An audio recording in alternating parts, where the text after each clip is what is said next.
Di suatu malam Jumat Kliwon, suasana studio Denny Darko di kawasan Kemang mendadak berubah dingin.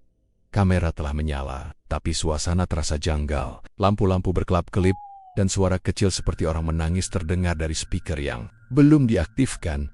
Denny Darko, sang mentalis yang dikenal sering membongkar hal-hal mistis para pesohor negeri, duduk menatap kamera. Di hadapannya, ada sebuah lukisan wajah Presiden Jokowi yang baru saja dikirim seseorang tanpa nama, lengkap dengan sepucuk surat bertuliskan, "Jangan pernah membongkar rahasia ini kalau nyawamu masih ingin selamat." Lukisan ini bukan sekadar gambar, tapi jimat yang menyimpan jiwa kesaktian sang presiden.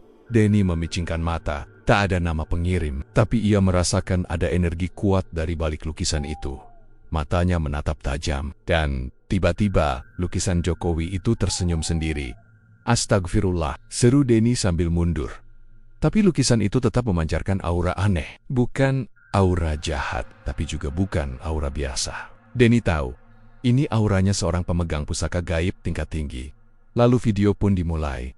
Dalam video itu, Denny bercerita, ada yang tidak kalian tahu tentang Presiden Joko Widodo. Beliau bukan sekadar pemimpin biasa. Saat masih menjadi wali kota Solo, beliau pernah ditempa dalam laku tirakat di sebuah tempat angker di lereng Gunung Lawu, namanya Alas Kendali Sodo. Kata Denny, Jokowi melakukan laku prihatin 40 hari 40 malam di tengah hutan itu. Tidak makan apapun, hanya minum embun dan meditasi sambil bertelanjang dada di atas batu keramat bernama Watu Kendit. Konon, penjaga gaib Gunung Lawu yang bernama Eyang Semar muncul dalam wujud cahaya dan menawarkan 3 pilihan. Kekayaan tak terbatas, pengaruh politik dan karisma tiada tanding, kesaktian jiwa yang membuatnya tidak bisa disentuh musuh politik. Bahkan oleh santet sekalipun Jokowi memilih yang ketiga, kesaktian jiwa. Dari situlah jiwat kesaktian Jokowi terbentuk. Bukan dalam bentuk jimat fisik, tapi energi sakral yang melekat di dalam raganya. Bahkan orang-orang pintar dari luar negeri yang ingin menundukkan Jokowi dengan ilmu hitam mengalami kematian misterius. 3 tahun lalu, seorang intelijen spiritual dari Thailand disebut sebagai Rom Kayun, dikabarkan dikirim untuk melumpuhkan energi Jokowi dari jarak jauh menggunakan media boneka voodoo dan mantra pelet kekuasaan. Namun sebelum ritual dimulai, Rom Kayun ditemukan tewas di dalam kamarnya dengan tubuh membusuk hanya dalam waktu semalam. Matanya membelalak menatap langit-langit, dan lidahnya menjulur panjang seperti melihat sosok yang sangat menakutkan. Laporan rahasia dari jaringan Intel luar negeri menyebutkan bahwa roh penjaga Jokowi muncul dalam wujud harimau putih bermata merah dan menewaskan Rom secara gaib.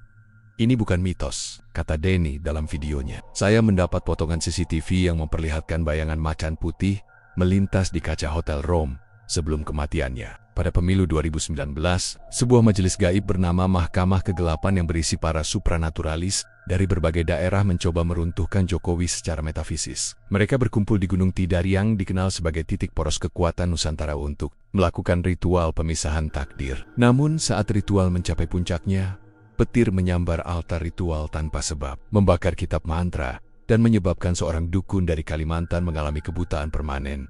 Denny menjelaskan bahwa Jokowi memiliki efek pantulan balik, ibarat cermin gaib.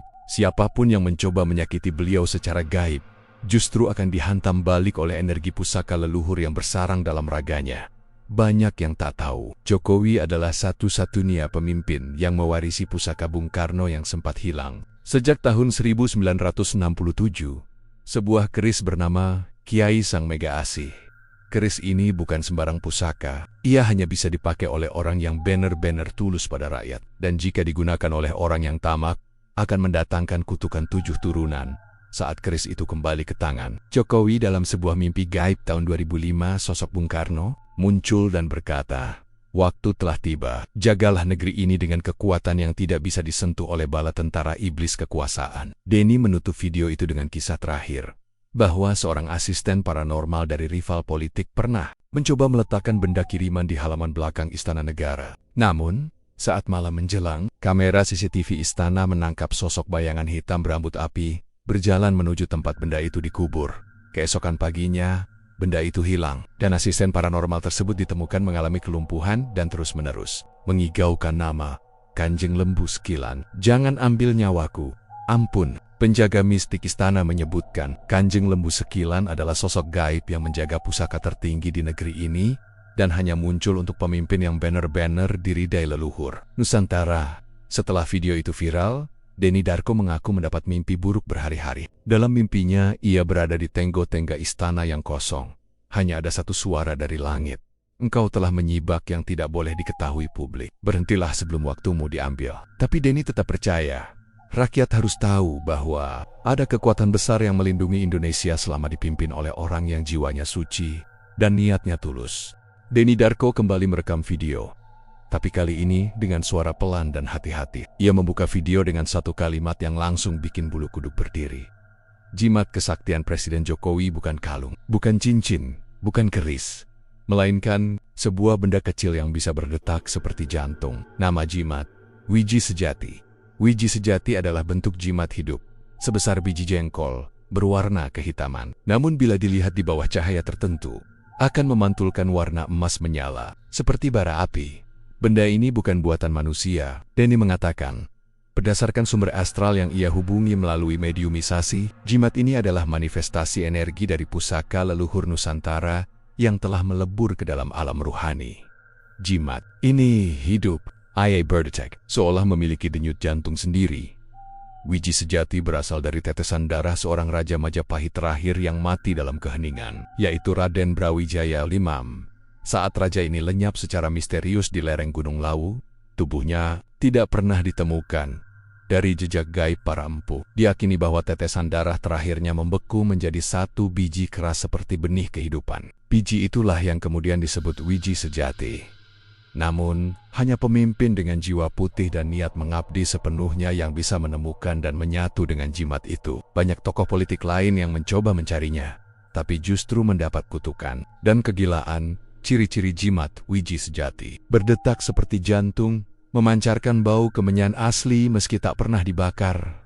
Saat malam Jumat Legi, jimat ini bisa mengeluarkan suara seperti orang mengaji dalam bahasa Jawa kuno. Bila musuh mendekati pemiliknya dengan niat jahat, jimat akan mengeluarkan hawa panas seperti bara dan membuat lawan merasa mual bahkan pingsan. Denny mengungkapkan bahwa pada tahun 2016, terjadi upaya pencurian gaib terhadap jimat Wiji Sejati oleh seorang mantan tokoh intelijen spiritual dari Jawa Timur. Melalui ritual ngalap berkah sesat, ia berhasil mengakses alam bawah tanah pusaka dan menemukan kembaran palsu Wiji Sejati. Namun setelah 3 hari, tubuhnya membusuk hidup-hidup, kulitnya melepuh dan matanya mengeluarkan darah. Catatan kitab kuno dari Mbah Gondrong di Banyuwangi menyebutkan, barang siapa membawa Wiji Sejati tanpa restu sang jiwa utama, maka tubuhnya akan ditolak oleh alam semesta. Jimat Wiji Sejati selalu disimpan di kantong dalam baju Presiden Jokowi, berlapis kain mori putih, dan dibungkus daun sirih yang diganti setiap malam Jumat. Hanya ada 2 orang yang tahu cara membungkusnya, Presiden sendiri dan seorang abdi dalam keraton yang telah bisu sejak lahir. Denny menjelaskan dalam video bahwa beberapa kali saat Jokowi menghadapi ancaman nyata baik dari politik maupun dari dunia gaib, jimat itu bereaksi. Pada 2017 saat menghadiri kunjungan ke pedalaman Papua, salah satu pengawal spiritual Presiden melihat cahaya emas keluar dari saku Jokowi dan membentuk perisai kabut selama 17 menit. Mereka diserang kelompok tak dikenal. Tak satu pun peluru menembus radius 2 meter dari Presiden.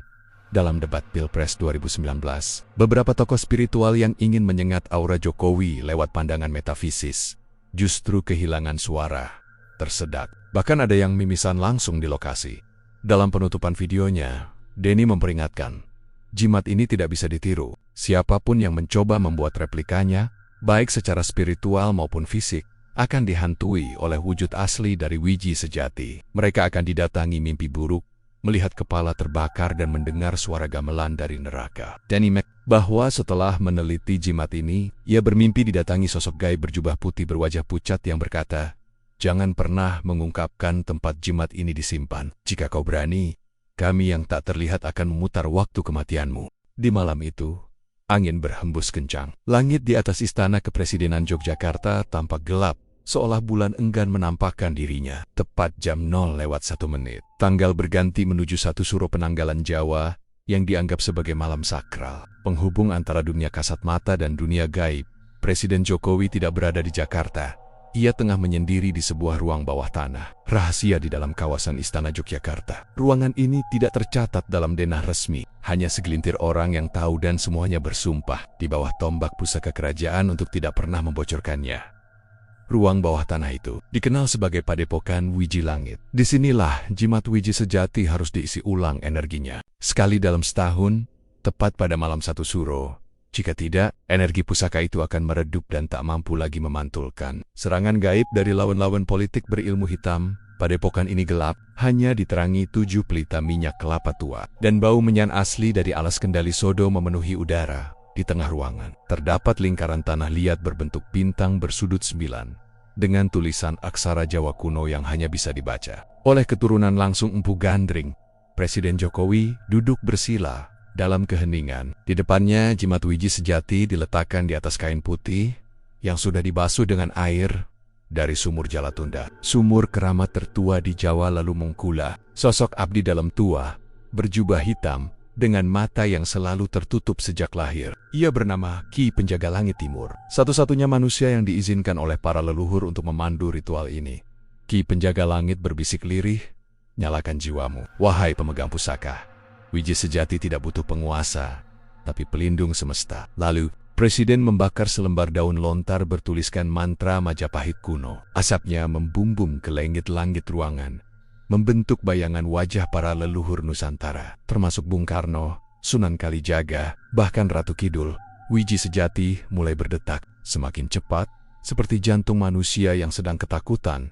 Tiba-tiba, terdengar jeritan dari dinding ruangan. Tembok seperti bergetar. Ki Penjaga Langit menegaskan, mereka datang. Mereka yang selalu mencoba mencuri energi Wiji sejati tiap malam 1 Suro.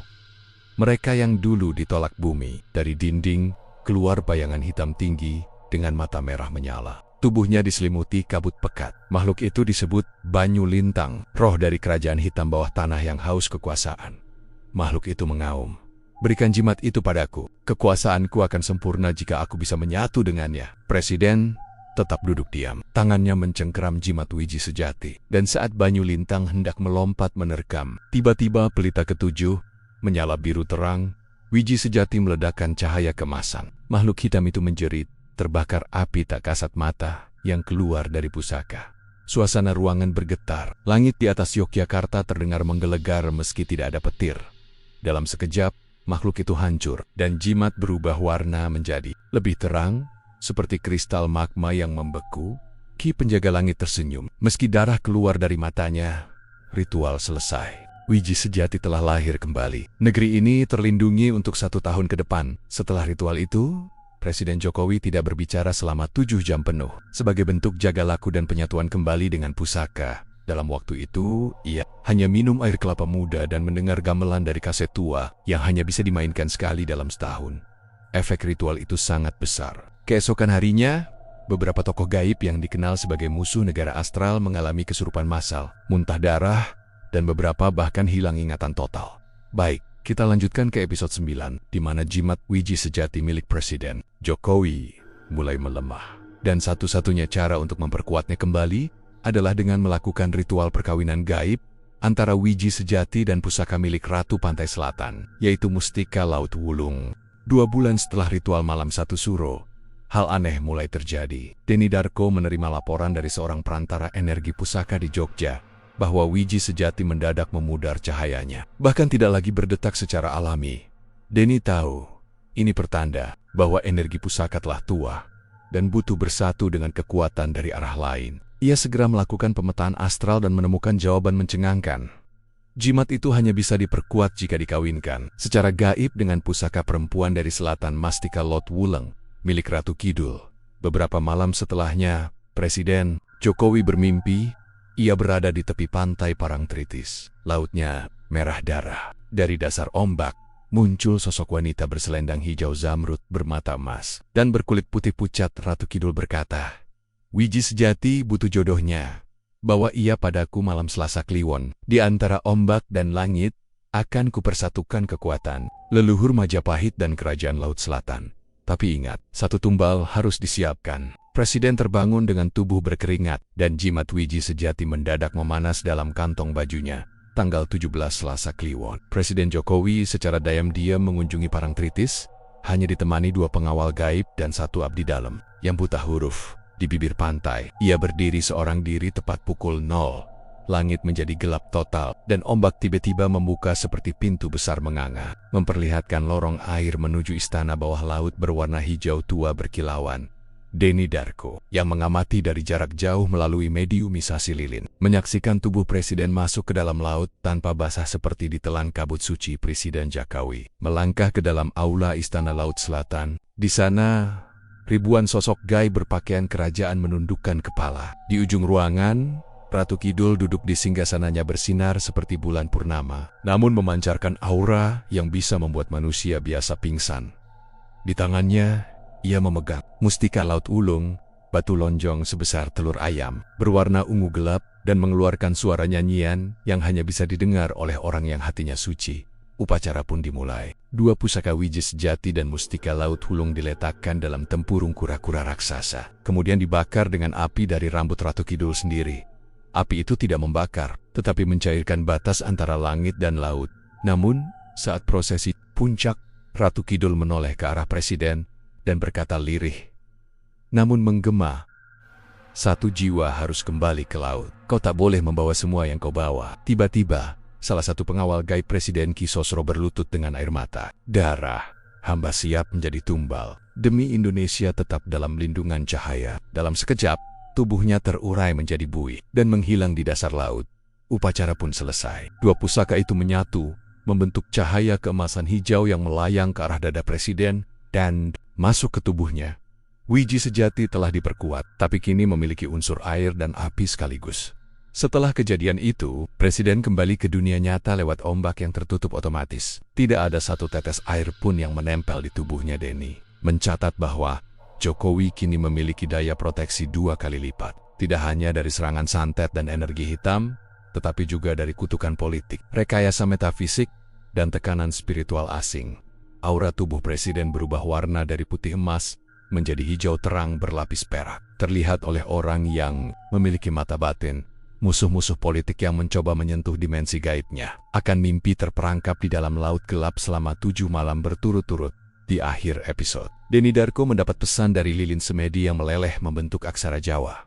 Tahun depan akan datang pemimpin baru yang mencoba merebut jimat itu. Tapi selama wiji sejati menyatu dengan laut wulung, kekuasaan tidak bisa direbut, hanya bisa diwariskan melalui takdir.